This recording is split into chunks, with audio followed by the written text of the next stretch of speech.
Meus irmãos, igreja, nas quais nosso Senhor Jesus, nesse primeiro dia do ano, eu sempre me alegro quando tenho a oportunidade no Senhor de pregar a sua palavra, por mais que eu me trema todinho, porque grande é a responsabilidade de trazer a palavra do Senhor, de procurar ser fiel à palavra do Senhor.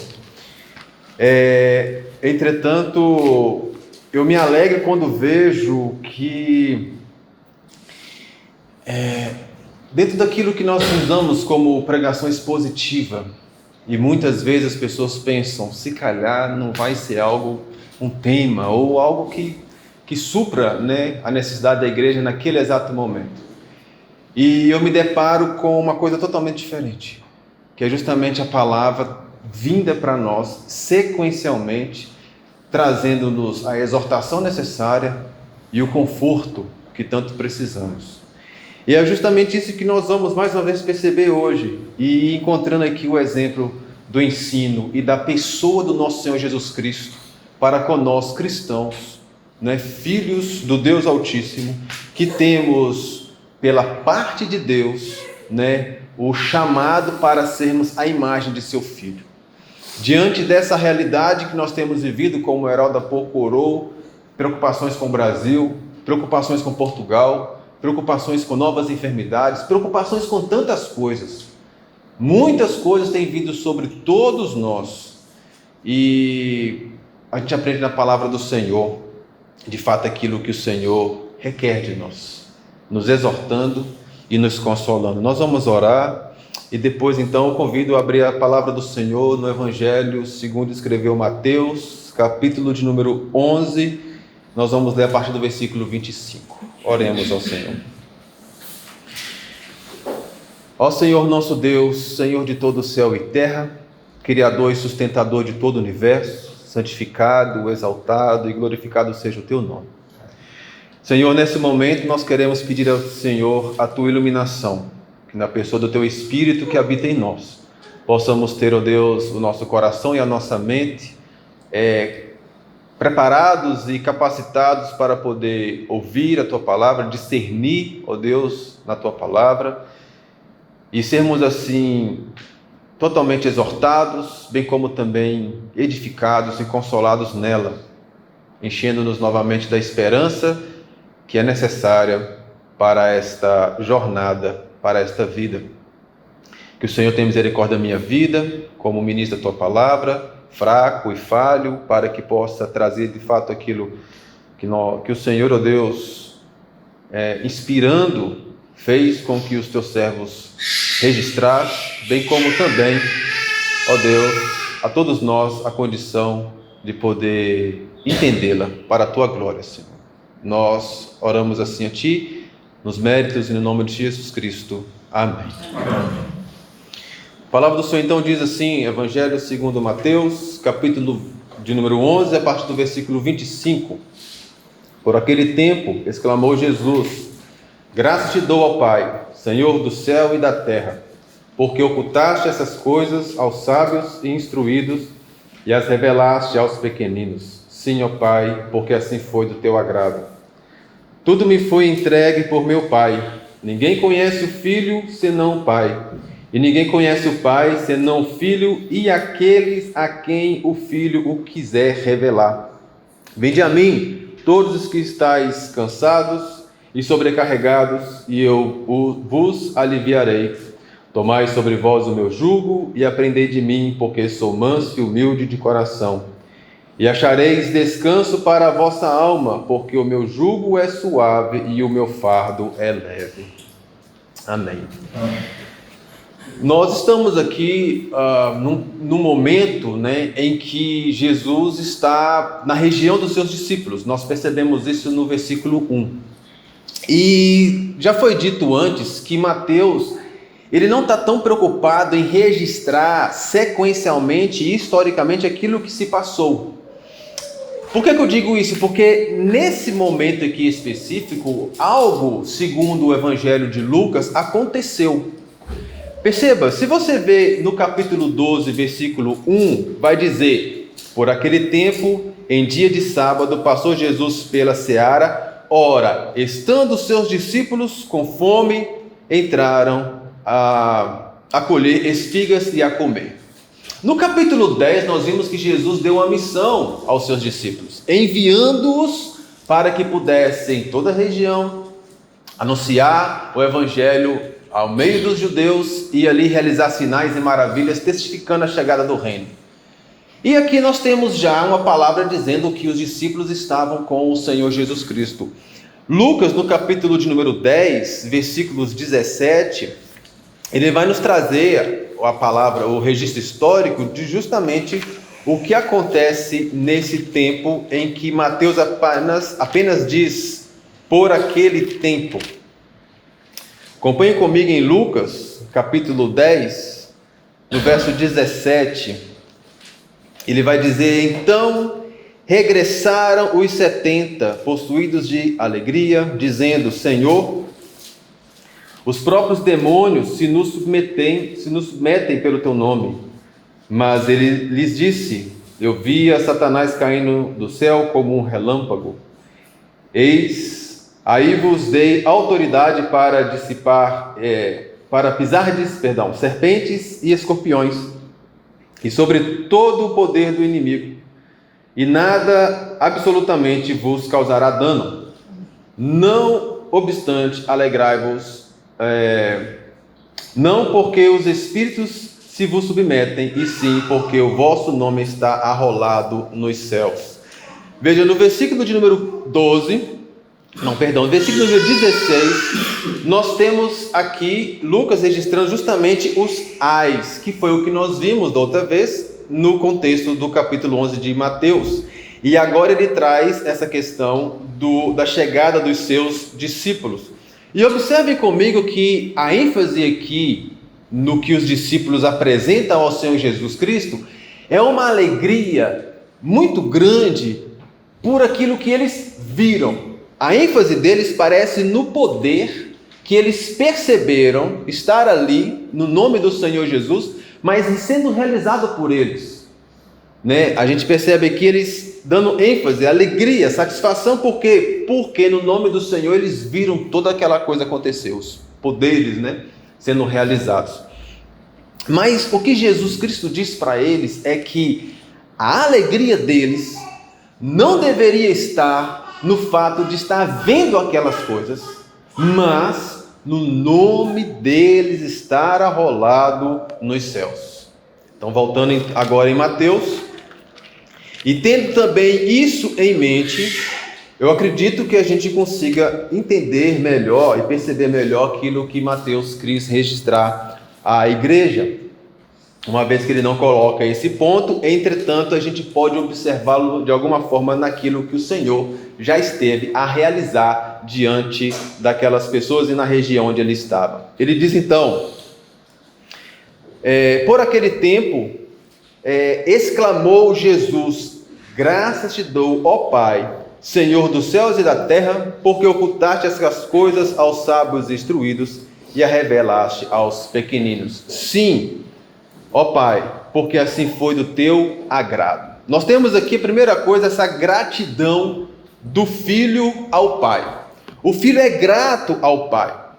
Essa gratidão aqui é uma palavra, complicada de se pronunciar no grego, eshomologomai, algo assim, não sei a entonação, mas que apresenta uma alegria, uma gratidão carregada de louvor, de extrema reconhecimento.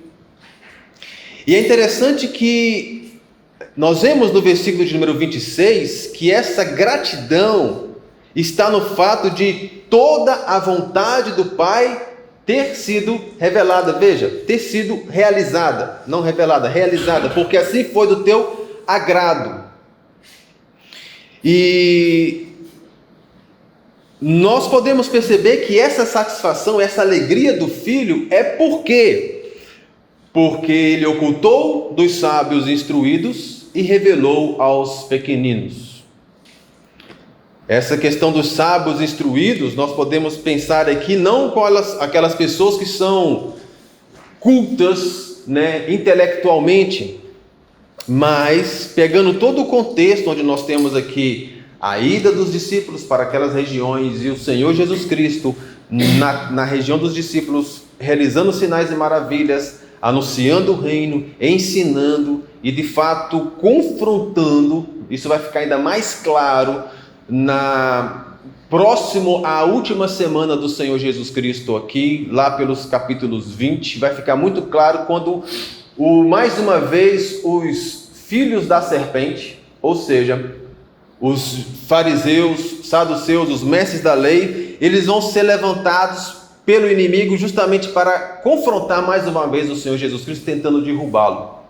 Esse levante que vem sobre ele, e ele dessa forma procurando apresentar a eles que o ponto principal deles, daquilo que eles traziam como conhecimento, né, estava mais relacionado com um status de religiosidade do que de fato a simplicidade necessária do Filho de Deus.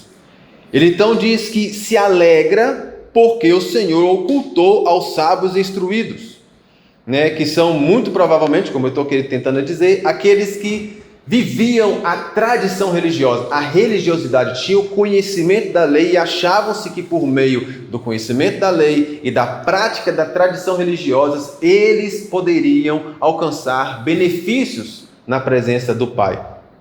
E ele diz que revelou aos pequeninos. Pequeninos aqui, uma palavra que é usada mesmo para crianças de colo, crianças pequenas. E é óbvio que a ideia aqui é que esses pequeninos são, ou seja, essas pessoas a quem o Senhor revela, são aqueles que compreendem a sua necessidade ou a sua dependência do outro. O William Hendricks, no seu comentário, vai dizer que pequeninos são aqueles que são humildemente confessam sua própria nulidade, sua carência e desamparo, e que, sendo totalmente conscientes de sua absoluta dependência do poder e misericórdia do Pai Celeste, se entregam a Ele, confiam que dele receberão tudo de que necessitam, de modo que, desfrutando da salvação plena e gratuita, podem viver vidas de gratidão por sua glória. E ainda concluindo que um indivíduo altamente educado pode ser um pequenino, e que uma pessoa completamente deseducada, essa é a palavra, pode estar na indesejável companhia dos sábios e cultos. Ou seja, ele está justamente apresentando que a ideia de sábios são aqueles que têm esse status de religiosidade, mas o simples, o pequenino, é aquele que tem a sua consciência, na sua consciência, de que é dependente e que principalmente depende do Senhor para a sua salvação. Entretanto, há uma coisa que eu preciso parar aqui para a gente poder relembrar, que de fato pode levar a muitos a ter aquela confusão na sua mente, que pera lá, se o Senhor se revela a esses que são os pequeninos, então há nas pessoas algum tipo de mérito, de percepção, de prever Deus que aquela pessoa sim iria ser um pequenino, que iria estar nessa condição. O que parece no texto, quando a gente olha assim, é que, veja bem, dentro daquele contexto religioso, alguém se destaca dizendo: pera lá, tudo isso é feito, sacrifícios são realizados, a gente busca lavar a mão quando chega em casa e limpar tudo antes de utilizar, para não ser contaminado. A gente procura fazer tudo segundo a lei e a tradição para estarmos na presença do Senhor. Mas novamente temos outro sacrifício. Que canseira, que peso, que coisa. Eu acho que na verdade, olha, Deus tenha misericórdia de mim. Por quê? Porque eu não consigo agradá-lo perfeitamente. Eu tenho que mais uma vez fazer, como se o homem fosse capaz disso. Lembremos, O texto não está trazendo a ênfase no poder de Deus que transforma o homem para isso. Temos que ter isso em nossa consciência. Temos que ter isso em nossa visão, nossa mente ao ler o texto e perceber. Nós não estamos aqui a falar de umas pessoas que de fato se destacaram e Deus então quis se revelar a elas. Porque do contrário, nós estaríamos sim falhos no que diz respeito à salvação. Vem do Senhor e quem produz em nós a transformação é o Espírito Santo do Senhor. Do contrário, nós estaríamos dizendo que as pessoas sim têm condições de ir à presença do Senhor por livre arbítrio e assim então o Senhor as levar ao conhecimento. Não. Nós temos que ter em mente, aqui Mateus, o próprio Senhor Jesus Cristo não estava apresentando isso, né? Entende-se porque Mateus traz as palavras para o próprio Senhor, mas a gente lembra disso muito bem claro, principalmente no contexto quando Jesus está falando com Nicodemos, da necessidade do homem nascer de novo. Então sim, seja o instruído, ou seja o sem instrução, aquele é o que o Senhor elegeu, e aquele a quem o Senhor de fato traz o novo coração, esse sim vai perceber a sua situação de miséria, porque de fato o Senhor revelou-se a esse e revela-se a esse. Mas o ponto aqui que eu queria destacar desse texto é o seguinte: a pergunta é, por que Jesus se alegrou pelo fato de uns serem salvos e outros não? Por que Jesus se alegrou pelo fato de o Senhor não se revelar a alguns e querer se revelar a outros, sabendo nós que aqueles a quem ele se revelar, lembrando, aqueles a quem ele chamou e transforma, também muitos fizeram parte dos grandes sábios instruídos? Por que o Senhor se alegra? Uma vez, inclusive, que nós temos lá em Ezequiel, capítulo 18, verso 23, quando o Senhor diz: acaso tenho eu prazer na morte do perverso? Diz o Senhor Deus: não desejo eu antes que ele se converta dos seus caminhos e viva? Se Deus tem essa palavra, revelou para nós que a sua vontade não é, o seu prazer não está na morte do perverso, mas antes, o desejo do Senhor é que ele se converta, que se arrependa e viva. Como pode o Senhor Jesus Cristo se alegrar no fato de que o Senhor, o Pai, a pessoa do Pai, quis, veja aí o texto, Senhor Deus, porque ocultaste essas coisas aos sábios instruídos e a revelaste aos pequeninos? Se aqui nós não estamos a falar de pessoas cultas, se nós não estamos a falar aqui de fato de pessoas que não tinham conhecimento. Por quê? Porque de alguma forma, queridos, mesmo que a pessoa talvez não tivesse instrução acadêmica, todos estavam ou no templo ou na sinagoga ouvindo as palavras dos mestres, dos líderes religiosos. Ouvia-se a leitura da lei de Deus, tinha a compreensão das tradições, eram levados a terem a questão das escrituras desde pequeno em seus corações. Então, de alguma forma, todos tinham o conhecimento da religião em si. Então, de alguma forma, percebam, todos estavam na mesma condição, não era por questões de instrução. E como então o Senhor se alegra nessa distinção que o Pai faz? A questão é que o Filho se alegra porque ele percebe que os decretos de Deus estão sendo realizados. O Filho se alegra porque antes da fundação dos céus e da terra, o Senhor já havia determinado, dentro da sua providência, o Senhor já havia realizado, e logo o Senhor Filho se alegra naquilo que o Senhor Pai está realizando. Por quê? Porque ele sabe que a obra do Pai é perfeita e foi aquilo que ele determinou fazer. O que percebo e me solta aos olhos aqui é justamente, perceba, essa ideia de que a satisfação do Filho é perceber a vontade do Pai está sendo feita. Para nós, talvez é complicado pensar nisso hoje, muito porque às vezes nós temos aquele sentimento: o Senhor nos trouxe, mas tenho eu um pai, tenho eu um irmão, tenho eu um parente, tenho eu um amigo, tenho eu pessoas. Nós estamos aqui numa cidade em que é infestada de gente. Quantos aqui estão ainda caminhando para o inferno? Isso de alguma forma nos entristece, porque a gente pensa, muitos dos nossos estão nessa mesma condição. Como nos alegrar? Observando a providência do Senhor.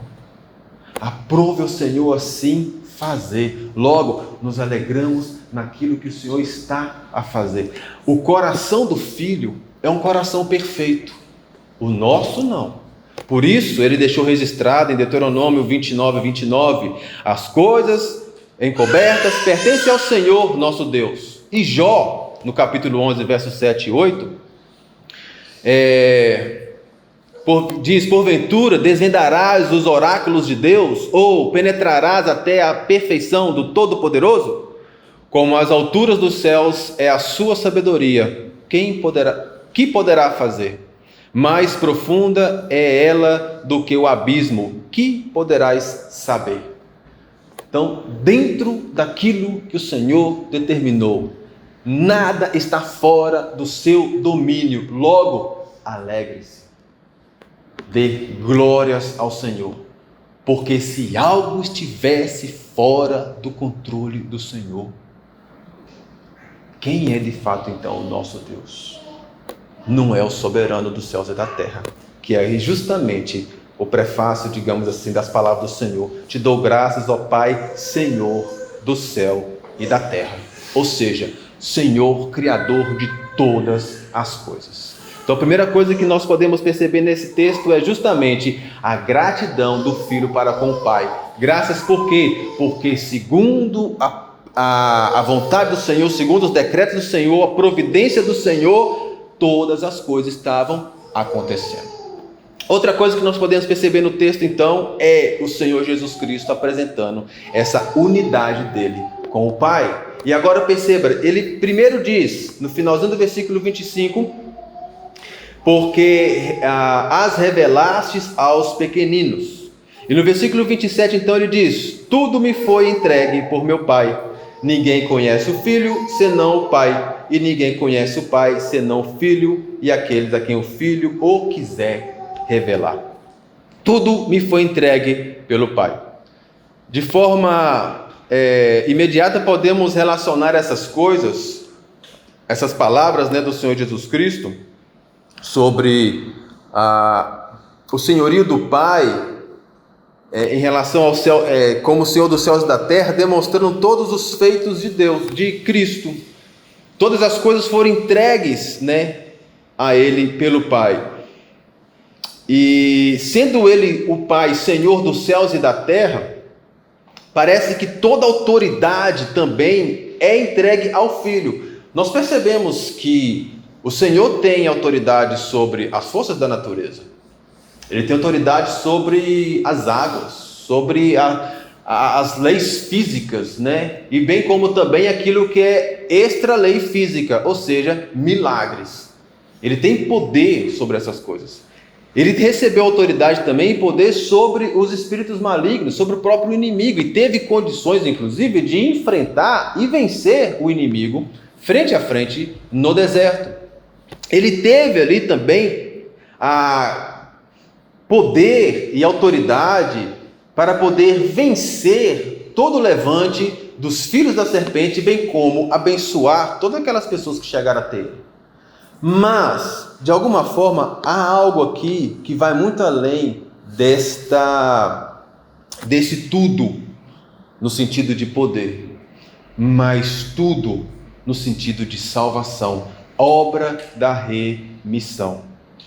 O William Hendricks, usando mais uma vez, ele diz: torna-se óbvio, pois que o mediador em tudo quanto se faz necessário para o ser humano ser realmente bem-aventurado, ele o recebeu do Pai. Tudo aquilo que o homem precisa para de fato ser redimido, ser justificado, ele ter novamente a sua unidade com Deus, tudo foi entregue a Cristo.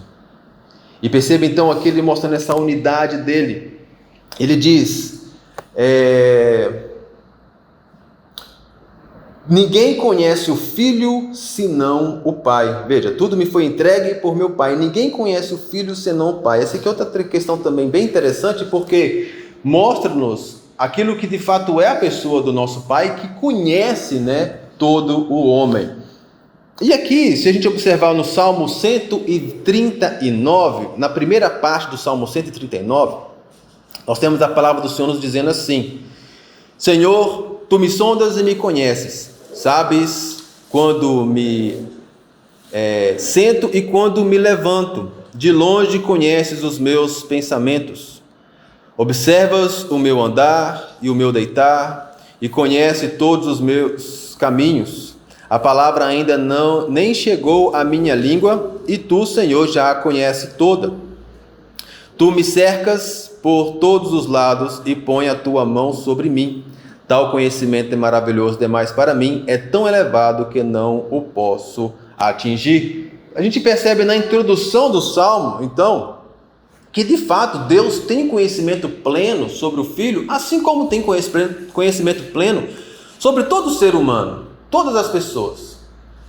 Entretanto, há algo interessante nessa palavra aqui, que é conhecer, porque trata de um conhecimento mais íntimo, de um conhecer mais profundo, de um conhecer que leva não apenas a perceber a pessoa, mas de fato a fazer conhecida por inteiro. E perceba que então, na continuação, ele diz: ninguém conhece o Pai senão o Filho. E aqui então nós percebemos o Senhor trazendo essa questão da unidade dele com o Pai. Por quê? Porque somente sendo um é possível se conhecer na sua plenitude. Perceba que Jesus então aqui está claramente dizendo a eles desta unidade e desse conhecimento que o Filho tem do Pai, que só pode ser algo eterno, um conhecimento de fato divino. Diante dessas palavras, aquilo que nós temos em nossa mente é justamente a doutrina da Trindade, da Santíssima Trindade, que de fato é inegável, onde todo homem apenas se cala diante desta realidade. O Filho, o Pai, o Espírito, o Trino Deus. E aqui Jesus deixando bem claro que ele tem com o Pai esta unidade e esse conhecimento acerca do Pai. De maneira que, assim como o Pai é glorificado pelo Filho por realizar a sua vontade, perceba agora a glória do Filho, uma vez que ele diz, assim como ele falou da revelação do Pai, ele diz agora, ninguém conhece o Pai senão o Filho, e aquele a quem o Filho o quiser revelar. Aquele a quem de fato o Filho o quiser revelar. João relata as palavras do Senhor Jesus Cristo, lá no seu Evangelho, capítulo de número 14, versículo 6, quando diz que ninguém vai ao Pai senão por Ele, por Cristo. E aqui então, o que nós podemos observar da palavra do Senhor é justamente ele dizendo, assim como o Pai é glorificado, o Filho também recebe glória vinda do Pai. Por quê? Porque toda a obra, ou seja, tudo que foi dado ao Filho para ser realizado em obediência ao Pai, em amor ao Pai e em benefício a todos aqueles a quem Ele elegeu, o Filho realizou. Aqui estava no caminho de realizar e nós sabemos, Ele realizou. De maneira que Ele, o Filho, então, revela verdadeiramente o Pai a todos aqueles que Ele deseja revelar, que Ele quer revelar. Agora veja, de maneira que, uma vez que o Filho glorifica então o Pai, pelo Pai realizar a sua obra, e aqui, como nós vimos, dentro da sua providência, revelar-se a um e não revelar-se a outros, o Filho também aqui recebe a sua glória. Por quê? Porque a quem ele quer, ele também revela o Pai, tendo ele realizado toda a obra redentora. Tudo aquilo que de fato era necessário para a redenção do homem. E então, chegando aqui no versículo 28, ele traz de alguma forma uma conclusão. Poderíamos observar aqui 3 questões diferentes, mas o meu objetivo tem sido trazer não partes pequenas, mas algumas partes maiores dos textos para a gente poder meditar. Já então no versículo 28, acompanhe comigo, nós vemos esse chamado do Senhor, trazendo também algumas promessas. Ele diz então, versículo 28, vinde a mim, todos os que estáis cansados e sobrecarregados, e eu vos aliviarei.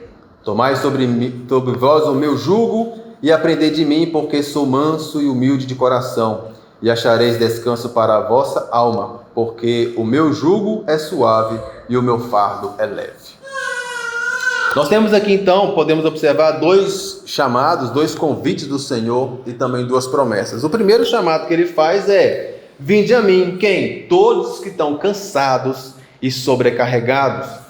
E é interessante observar que, se nós entendermos que o Senhor Jesus Cristo está de fato trazendo que os sábios instruídos e todo o peso de religiosidade é aquilo que traz de alguma forma sobre o homem tanto peso, tanto desgaste, de maneira que muitas vezes o homem está ali buscando realizar as tradições, buscando realizar a lei, buscando realizar tudo aquilo que o Senhor exige. Entretanto, ele sentindo a questão do peso, o Senhor então está dizendo: olha, vem aqui, vem a mim, todos vós que já estão o quê? Desgastados de tudo isso, sobrecarregados de tudo isso. Por quê? Porque ele vai aliviar. Ele de fato traz uma questão aqui de remoção. Ele vai trazer um descanso. Vinde a mim, todos vós que estão cansados e sobrecarregados, e eu vos aliviarei, eu vos trarei descanso. Então, esse peso, esse desgaste, essa questão digamos assim, da vida, nós fazemos tudo aquilo que é necessário, nós fazemos tudo aquilo que a tradição nos manda, nós fazemos tudo aquilo que a religião requer, que a igreja pede, que nós entendemos ser, e ainda estamos numa situação tão complicada, tão difícil, vivendo tantas angústias. O Senhor diz: venha a mim, vós que estão cansados e sobrecarregados, eu vos trarei descanso. Ele diz: tomai sobre vós o meu jugo. Esse é outro chamado do Senhor. E aprendei de mim, porque sou manso e humilde de coração. Veja, esse chamado do Senhor agora, ele traz essa ilustração do jugo. E isso é algo que nós temos muito na história passada, né? Hoje nós temos tratores, mas antigamente havia o jugo. Era aquilo que se colocava sobre o animal para poder arar a terra. E é interessante que o Senhor está aqui chamando para tomar sobre nós o jugo do Senhor. Há um jugo, digamos assim, no Senhor. É como se nós tivéssemos que colocar em nossos ombros a outra metade do jugo, porque a primeira metade é um jugo para 2. De um lado está o Senhor, do outro lado vai estar nós. Tenha isso em mente. De maneira que, a cada momento que o Senhor diz então, vai, nós vamos. Quando Ele disser para, nós paramos. Quando Ele disser agora é para a direita, nós vamos. Quando Ele disser para a esquerda, nós vamos. E dessa forma, o que se percebe aqui é o Senhor dizendo: traga sobre vós. Por quê? Porque dificuldades, lutas, essas questões, todos nós vamos ter. Mas há a maneira com que o Senhor quer que nós passemos por ela. Há questões que estão relacionadas com a religiosidade, mas o Senhor diz: é até aqui que vocês precisam ir. Não precisam se preocupar com essas outras coisas. Como diz dentro da palavra de Paulo, né? A igreja teve percepção disso estudando os Coríntios. Não coma isso, não toque aquilo outro, não faça aquilo outro. Todo aquele peso, o Senhor diz: espera lá, tome o meu jugo sobre vós e faça aquilo que eu fizer. Ande conforme eu andar. Acredito que a maior parte aqui tem essa imagem do jugo, 2 animais, e se os animais não estiverem ali andando iguais, aquilo vai para um lado, vai para o outro, um começa a dar coice no outro, vai haver confusão.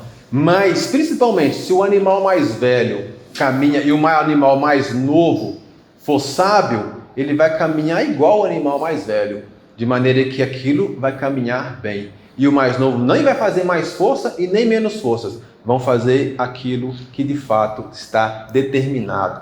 Por quê? Porque, versículo 30, o meu jugo é suave e o meu fardo é leve. Diferente de tudo aquilo que nós, segundo o relato de Mateus, observando na religiosidade, no peso da religiosidade judaica sobre o povo naquele tempo. Não pode tocar nisso, não pode chegar em casa e não lavar as mãos, vocês têm que dar o dízimo de tudo. Entretanto, a gente vai perceber mais à frente a hipocrisia dos líderes religiosos.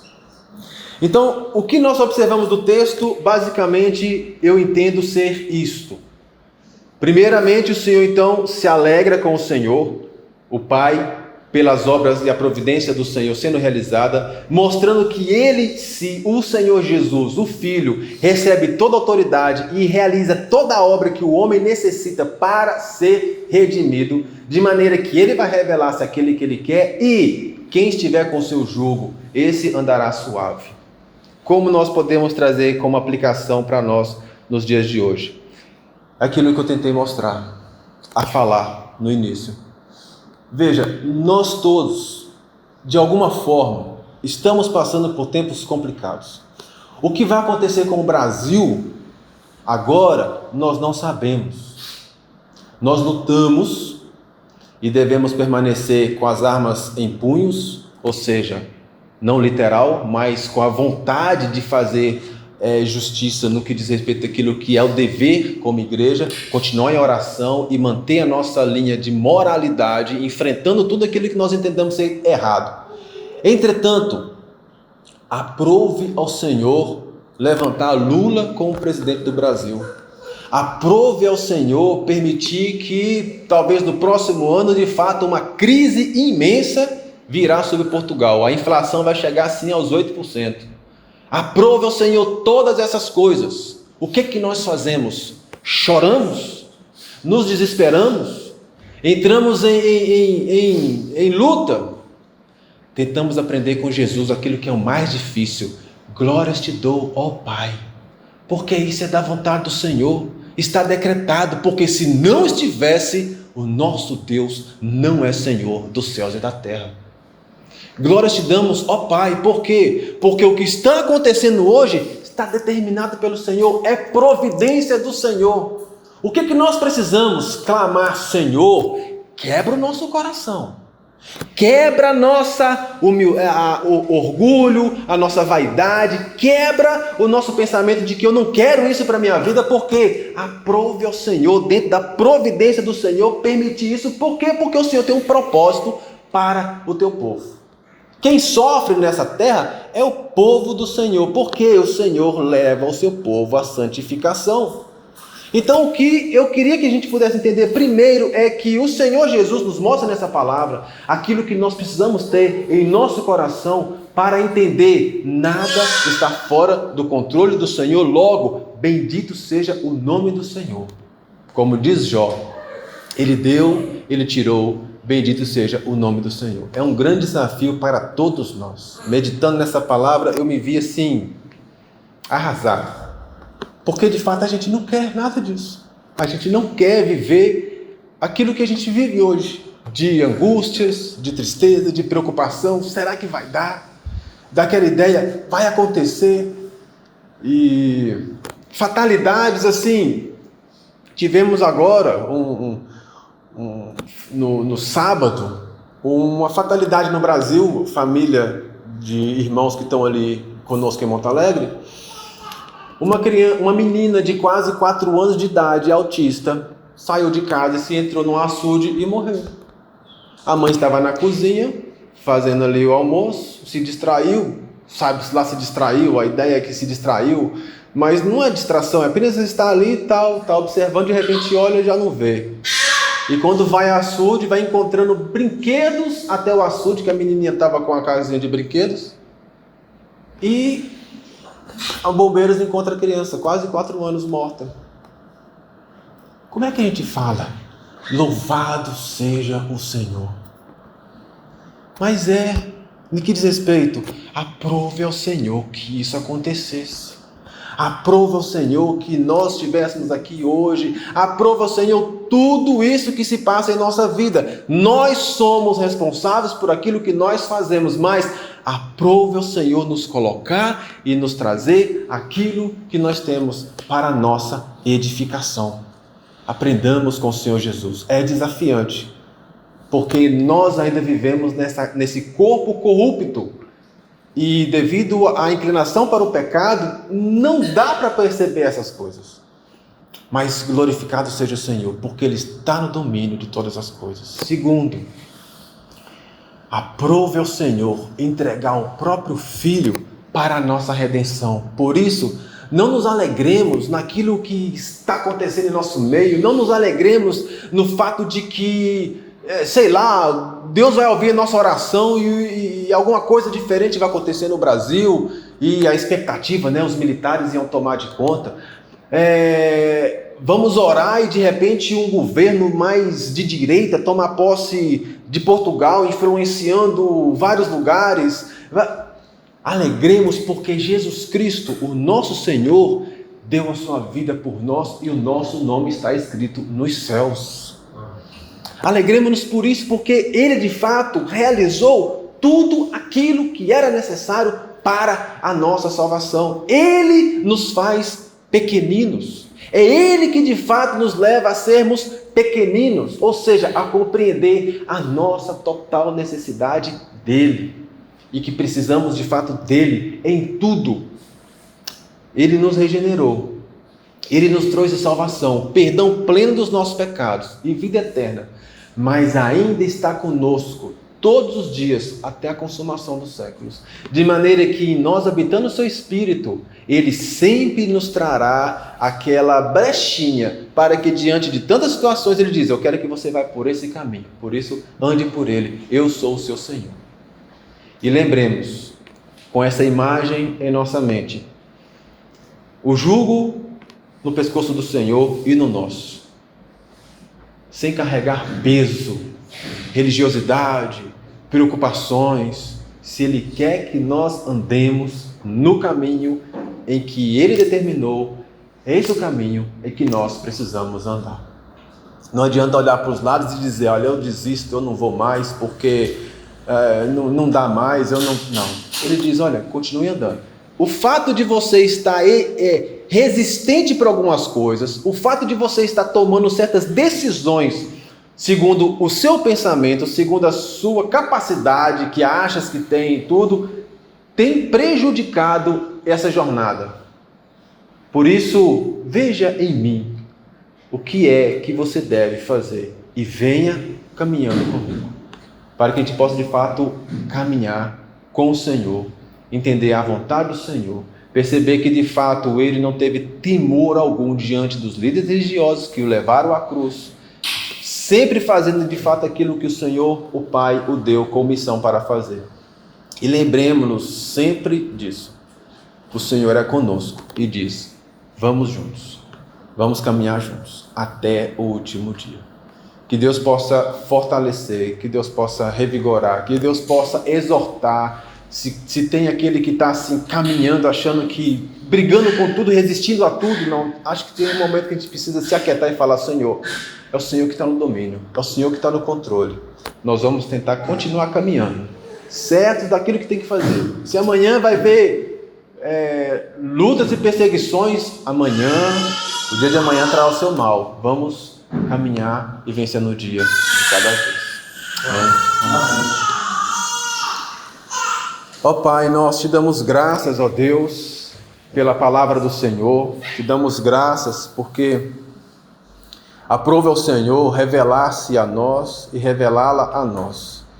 E eu espero, ó Deus, que de fato daquilo que o Senhor pôde proporcionar-me como estudo da Tua Palavra e meditação na Tua Palavra, está certo daquilo que o Senhor quis revelar-se ó Pai, quando o Senhor, pela pessoa do Teu Espírito, ó Deus, inspirou a Mateus a registrar e ao próprio Senhor Jesus, o Eterno Filho, a dizer essas palavras, e que o Senhor de fato nos conforte e que o Senhor nos ajude a prosseguir, que o Senhor de fato nos leve à Tua presença e que quebre o nosso coração para que a gente possa de fato entender a cada dia a vontade do Senhor e andar nela, porque já basta, Deus, basta e as consequências das nossas escolhas erradas,